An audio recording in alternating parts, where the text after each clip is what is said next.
Boa noite. Boa noite. Vocês vão servir de cobaia hoje. Sabe o que eu estava lembrando? Na época em que o Lar de Jesus começou, tinha um senhor que cuidava daquela casa e as pessoas passavam na rua do outro lado porque tinham medo de passar na frente da casa espírita.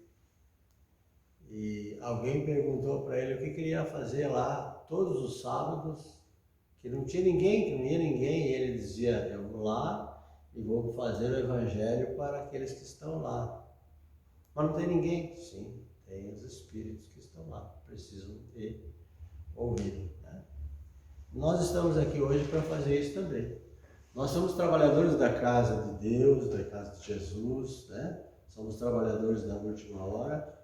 E se tivéssemos que falar para ninguém do corpo físico, mas sim só para o plano espiritual, assim faríamos, né? Hoje nós vamos falar do capítulo 22 do Evangelho. Não separareis o que Deus juntou, né? Mas para nós começar a falar desse tema tão importante, nós precisamos viajar um pouco. Embora essa música muitas vezes eu coloquei aqui nessa casa, mas como nós vamos falar propriamente da família, do casal, dos filhos, da separação, da não separação, essa música e essa letra vem muito a calhar, tá? Então, quem quiser fechar os olhos pode fechar, quiser ficar com os olhos abertos também pode, se quiser até cantar junto, se souber, pode cantar. Nós estamos numa casa para louvar nosso Pai e louvar a Jesus, né?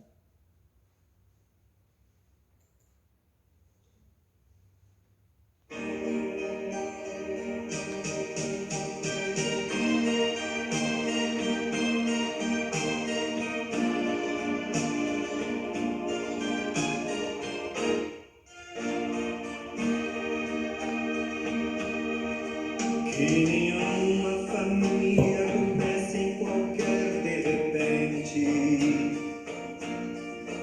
Que nenhuma família termine por falta de amor. Que o casal seja um para o outro de corpo e de mente. E que nada no mundo separe um casal sonhador. Que nenhuma família se abrigue debaixo da ponte.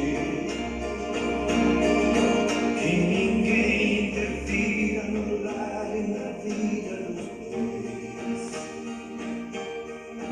Que ninguém os obrigue a viver sem um horizonte. Que eles vivam do ontem e hoje em função de um depois. Que a família comece e termine sabendo onde vai. E que o homem carregue nos ombros a graça de um pai. Que a mulher seja um céu de ternura, aconchego e calor. E que os filhos conheçam a força que brota no amor. Abençoa, Senhor, as famílias, amém. Abençoa, Senhor, a minha também. Abençoa, Senhor, as famílias, amém. Abençoa, Senhor, a minha também.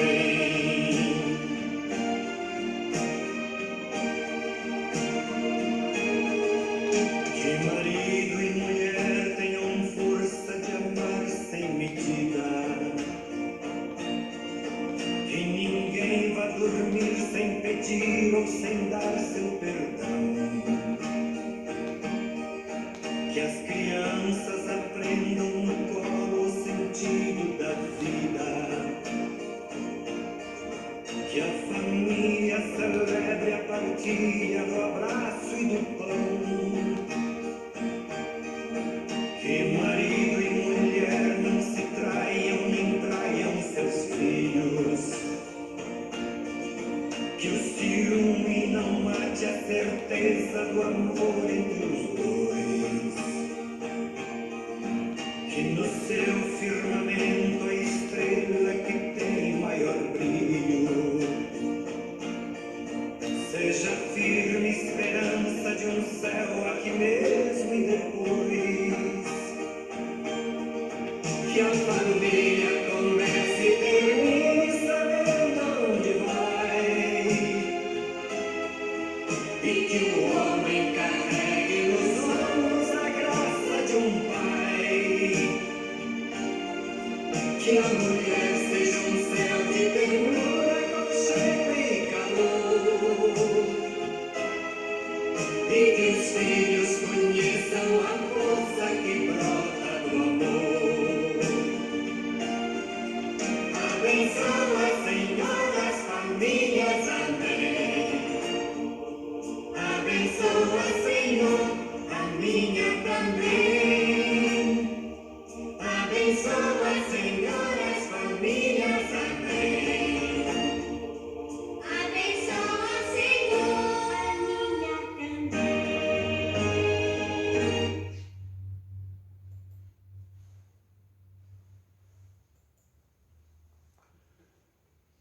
Como a própria música fala, né? A gente tem que fazer uma reflexão sobre a nossa vida, sobre a vida em família. E para isso, Deus nos deu as leis divinas sobre a união dos seres, a lei do homem e a lei divina. São duas leis que têm que ser levadas em consideração. A lei do homem porque ela é mutável, ela muda a toda hora, né? E a lei divina, ela é imutável, ela muda, jamais vai mudar, a não ser que Deus queira, num determinado momento, em outra dimensão desse planeta ou do planeta onde a gente vai habitar. A lei civil, ela regulamenta a união, né? O interesse das famílias, da sociedade, e ela não é a mesma em todos os países, né? Cada país está sujeito à mudança imposta pelo tempo e pelos locais onde ela é aplicada, né? Isso aí é uma exigência da civilização e elas regulam as relações sociais e os interesses das famílias. Já a lei de Deus, que é uma lei que documenta a união do sexo, para permitir a renovação dos seres que morrem, oferecendo então a oportunidade a um espírito errante, a possibilidade de reencarnar na Terra para o seu progresso moral, e ela é de ordem divina, portanto, imutável, né? E elas são as mesmas em todos os tempos e em todos os países, porque ela é uma lei divina material, mas também moral, né? Quando Kardec se refere a essa lei, no parágrafo 2 desse capítulo, ele fala que as leis humanas mudam segundo os tempos, os lugares e o progresso da inteligência. Então, ela é passível de mudança. Já a lei de Deus se torna imutável. Mas daí nós vamos encontrar no casamento a união dos sexos, né? Mesmo com todas as leis humanas, que a gente sabe que regulamentam o casamento, existe uma lei que é de ordem divina e comum a todos os seres vivos, que sustenta a união dos casais, e ela é imutável e exclusivamente moral. Essa lei deve ser regida pela lei do amor, nada mais além do que isso. E é difícil o cumprimento desta lei. Que é uma essência, que ela é de essência divina, todos nós sabemos, né? Que vem alicerçada em várias condições, né? Na caridade, no respeito, na tolerância, na paciência, no cuidado, na lealdade, na confiança, na humildade, na amizade e na prudência e na bondade. E nós só passamos a entender essa lei divina quando a gente chega numa idade que nem a minha, 67 anos. Por que eu falo isso? Porque o companheirismo do casal é muito mais importante do que qualquer relação sexual entre o casal. A gente tem que ser parceiro, a gente tem que ser amigo, respeitar um ao outro, respeitar as diferenças. Porque aí nós vamos entender que nós viemos para cá justamente para procriar, dar oportunidade àqueles espíritos das colônias espirituais que precisam reencarnar assim como nós. Nós tivemos a possibilidade de reencarnar muitas vezes porque alguns dos espíritos amigos e espíritos familiares, aqueles espíritos que vivem em sintonia conosco, já viveram muitas vidas, abriram mão para que nós pudéssemos estar aqui. E nessa questão, Allan Kardec fala também no parágrafo 3, ele fala exatamente o que a lei prevê, né? Que Deus disse, não separeis o que Deus uniu. Essas palavras se devem entender com referência à união segundo a lei imutável, a lei de Deus, e não segundo a lei imutável dos homens. O que é a lei imutável nesse caso? A lei de Deus imutável. Ela vem alicerçada por esse amor que a gente fala, que denota toda essa gama de condições que nós devemos praticar no seio familiar, que ela vem alicerçada justamente nessa caridade, no respeito, na amizade, na bondade, né? Porque senão, não teria razão de ser. Ela é imutável por causa disso. A lei não está falando da separação dos casais, ela está falando do amor, da separação de espíritos mesmo, né? Quando Deus fala isso, e Jesus propagou esse ensinamento, ele traz, alicerçado nesse pensamento, do que aquilo que não foi por amor, que aconteceu, já nasceu separado. Mas dia menos dia, não vai mais ter sequência. Porque se casou pensando no corpo, olhando a parte material da mulher ou do homem, a conta bancária, né? Então, nasceu sem amor, nasceu impregnada pela vontade de ter e não de ser. E aí nós vamos buscar a simultaneidade dessas duas colocações feitas, que é a união dos sexos pelo laço da carne e a união pelos laços da alma. E qual é esse objetivo maior que Deus traçou para isso? A afeição mútua entre os dois, transmitida aos filhos que porventura vão ter no lar, né?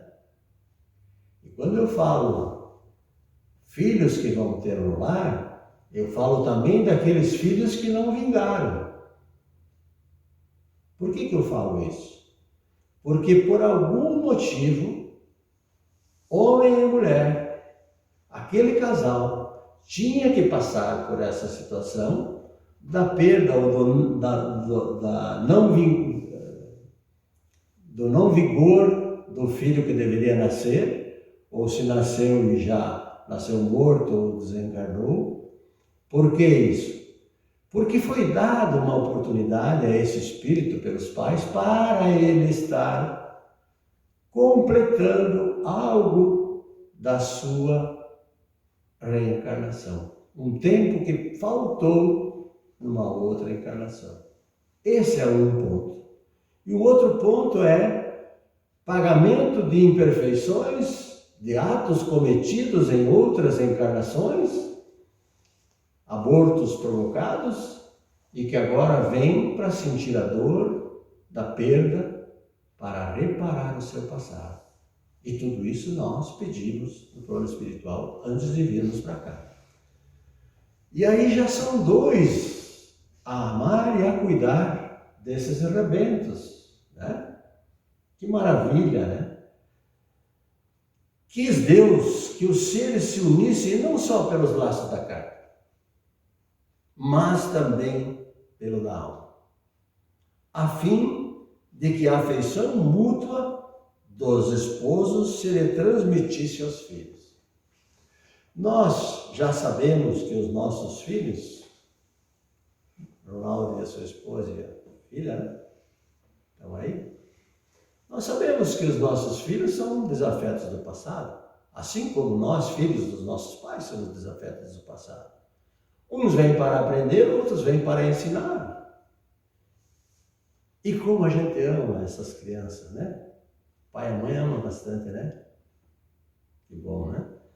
Então veja bem, aí nós vamos encontrar aquela palavra famosa, divórcio, que é a lei do homem. Ela tem como objetivo, essa lei, separar legalmente o que de fato já está separado, antes mesmo do casamento. Porque nem a lei civil e os compromissos que ela determina podem suprir a lei do amor. Então tem que separar mesmo.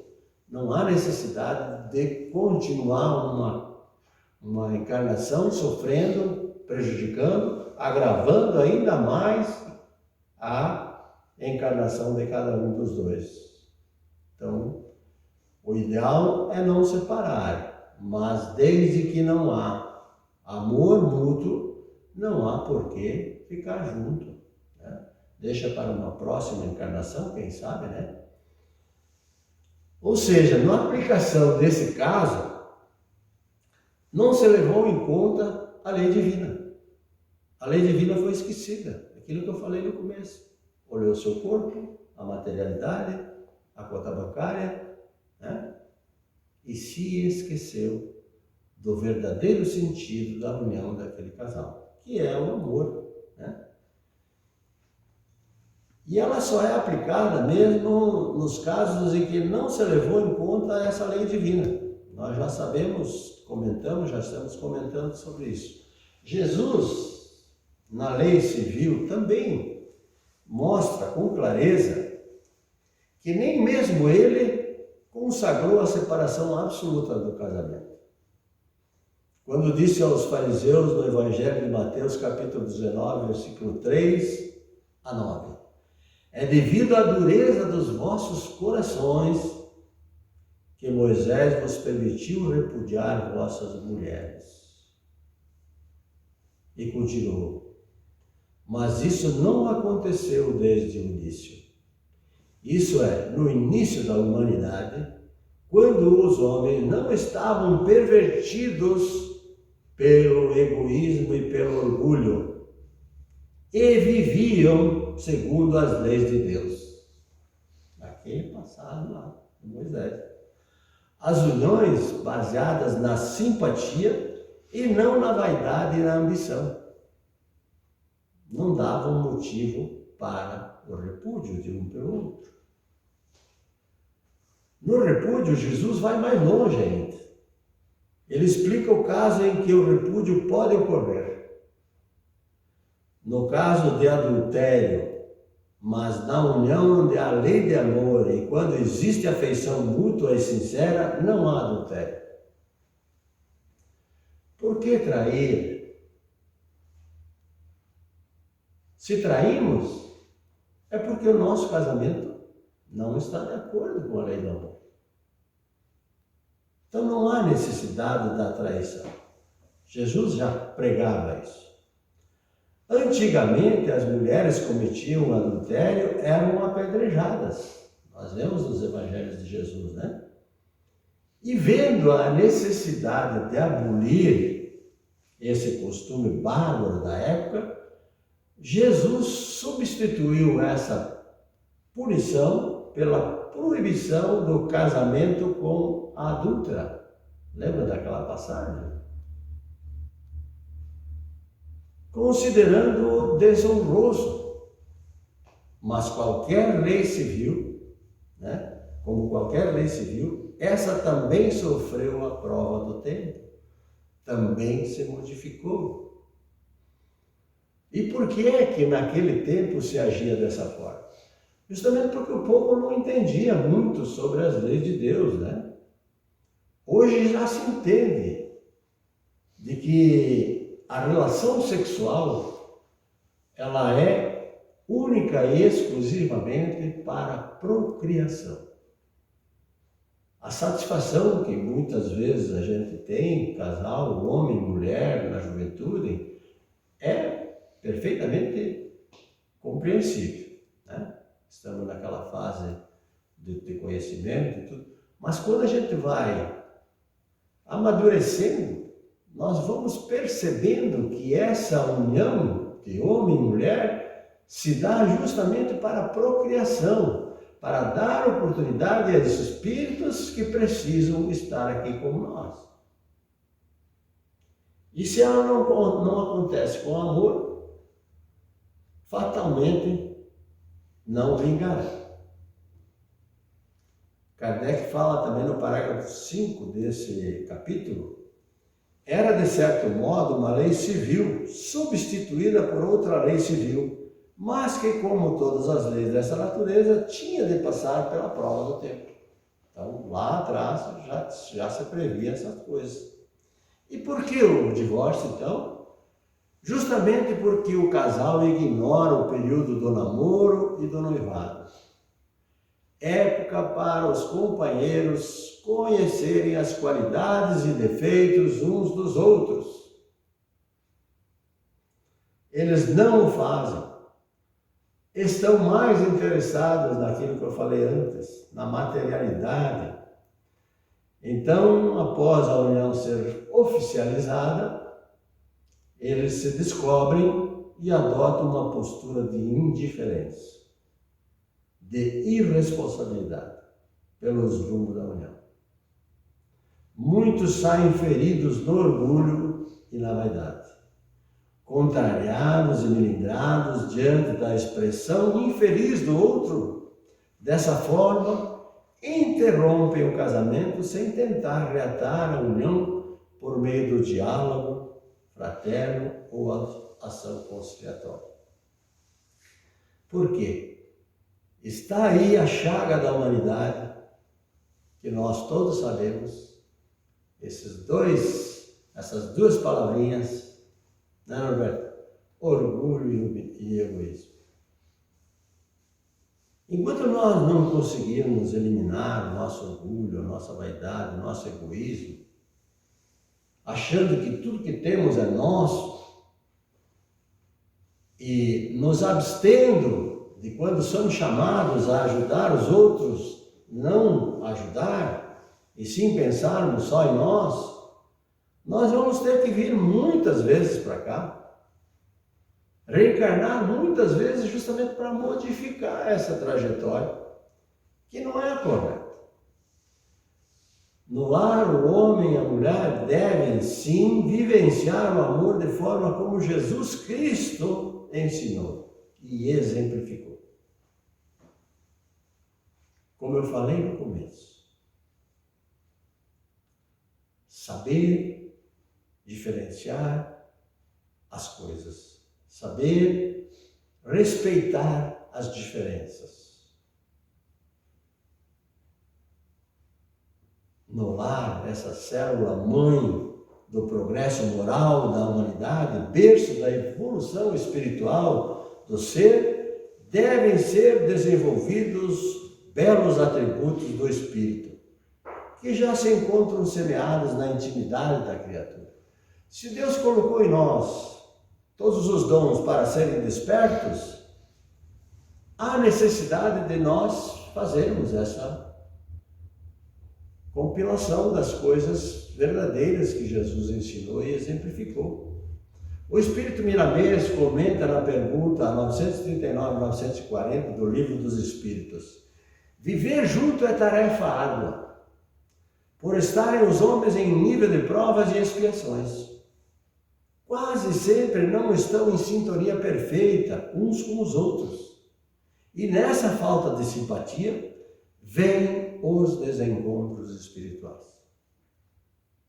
Viver juntos na atmosfera terrestre pode ser muita coisa, como reajuste do casal, bem como dos filhos, se os tiver, bem como dos parentes e amigos. Nós estamos nos reajustando aqui. E por que é que nós estamos aqui? 3, 6, 8, 10, 11, 12. Estamos aqui justamente porque nós necessitamos estar aqui. Talvez os outros não precisavam estar ouvindo isso que nós estamos ouvindo, né? São processos de despertamento da alma no que tange à evolução. O espírita deve conhecer essas fases da vida. É sua obrigação recolher todas as forças da fonte interna dos sentimentos e compreender o que deve ser feito para a paz do lar, o comportamento correto com os filhos. Deve procurar a solução do Evangelho de Jesus, que ele, além de ser vida, é verdade, caminho para todos. Negá-lo é desprezar a felicidade. As uniões desencontradas são testes na avaliação de forças. Quem não as teve? Né?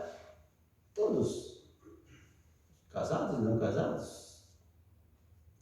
Todos em várias vidas que se sucederam. Se não neste mundo, em outros. Mas o processo é sempre o mesmo em toda parte. Fomos criados iguais, por isso somos todos irmãos. Esta é a grande verdade. Depois, pela necessidade, depois paixão, e vai-se logo nos rudimentos da vida. Inicia-se pelo interesse, depois passa pela necessidade, pela paixão, vai se elevando até atingir o amor verdadeiro, obedecendo à lei universal, que nos dá a vida. Não deves temer os acontecimentos, porque Jesus, como pastor do rebanho que se encontra na terra, sabe o que fazer em todas as circunstâncias. E nunca pediu opiniões aos doutos do mundo sobre como deveria proceder. O espírito, com efeito, somente desperta seus valores pela dor, sem exceção. E ela se divide em milhares de feições, essas dores, de acordo com as necessidades da alma. Então, quando nós falamos por aí, muitas vezes, e aqui na Casa Espírita também se fala muito disso, de que a gente tem que ter resignação diante dos infortúnios que nos acometem, é verdade. Porque nós não sabemos o que nós acordamos e temos que fazer nessa caminhada evolutiva. Então nós precisamos ter essa resignação, aceitar, porque por algum motivo, eu falo bastante essa palavra, né? Porque por algum motivo, numa vida passada, ou nessa, ou em outras, eu deixei a desejar, fiz de forma equivocada. Então agora é hora de mudança. E ele continua, Miramês. Eu adoro Miramês, né? O ser humano se engana constantemente, principalmente no tocante ao amor. É preciso analisar mais a chamada sintonia, que no fundo é o próprio amor. Nós nunca analisamos essa sintonia. Eu falo por mim. Hoje eu sei o que é. Ano passado eu não sabia. Sintonizar com o outro é estar ligado àquilo que me faz bem, me socorre e eu socorro o outro lado. Porque muitas vezes nós, ao nos depararmos com alguém, já ficamos para baixo, né? A energia é tão pesada que isso é sintonia contrária. Nós devemos evitar. Ah, mas é meu amigo, ou aquela pessoa é meu amigo, acabou me apresentando. Esqueça. Mude o teu rumo de caminhar. As imperfeições dos outros pertencem aos outros. Nós devemos interferir quando somos chamados, não antes, porque talvez nós não vamos ser aceitos. Então, ter muito cuidado nessa particularidade. Compete a cada indivíduo ser cauteloso em mostrar o que está pensando e sentindo naquele momento para não cair em contradições. Ou seja, às vezes a boca fechada é muito mais importante do que tagarelagem. Em muitos casos encontramos pessoas pela primeira vez e sentimos antipatia por elas. No entanto, com o decorrer do tempo, modificamos nossos sentimentos, passando a amar tais criaturas, bem como se dá ao contrário. Não deves te sentir culpado por teres antipatia por alguém. Deves sim compreender esse sinal como sendo um aviso de que ocorre por dentro da tua vida. Está ali dentro do teu interior te fala. O que tem de fazer é buscar mudar a tua intimidade e esforçar-te para tal que a própria natureza te ajudará na superação dos obstáculos naturais. Então veja a colocação de um espírito de luz que nos traz, com sua sabedoria, um entendimento dentro daquilo que nós estamos procurando no não separeis o que Deus juntou. Quando João relata no capítulo 5, diz Miramés, no versículo 3, neste jazia uma multidão de enfermos, cegos, coxos e paralíticos. O que ele estava querendo mostrar nessas palavras de Jesus? Que com Jesus, em se referindo ao amor, à simpatia, todos se curam da cegueira, da enfermidade, dos efeitos físicos, vivendo nas linhas da perfeita harmonia de vida.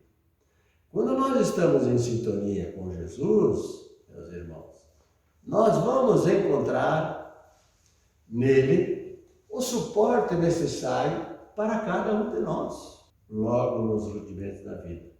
Uma frase que a gente tem que levar para a nossa caminhada evolutiva. Não existe ninguém, absolutamente ninguém, né?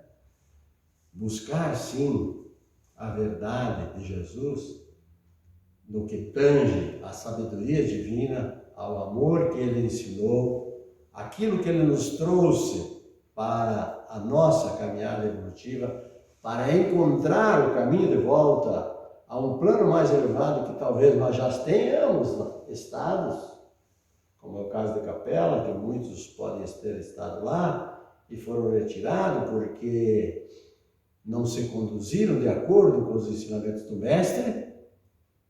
Nós precisamos mudar a rota da nossa caminhada para não colidir ali na frente novamente. E termos que descer para mais longe da onde nós nos encontramos, nos lugares mais difíceis da nossa caminhada. Portanto, meus irmãos, diante dessa pequena observação daquilo que Deus nos sugere e nos traz, que não separeis o que Deus juntou, Deus uniu, nós fechamos os nossos olhos do corpo físico e elevamos o nosso pensamento a Deus, a Jesus e a Maria. Agradecidos por este momento de sublime condição de reflexão no estudo dessa noite. Agradecidos aos espíritos de luz que nos acompanharam e nos intuíram nesse momento, para que o nosso coração possa modificar o seu sentimento e que, do mais alto, possam descer energias puras, iluminativas, que iluminem o nosso caminho e nos dê sabedoria diante das adversidades, e que nós possamos, com essa luz que vem do alto, encontrar o caminho correto para a nossa trajetória evolutiva. Que os bons espíritos e que o Mestre Jesus nos ampare hoje e sempre. Que assim seja.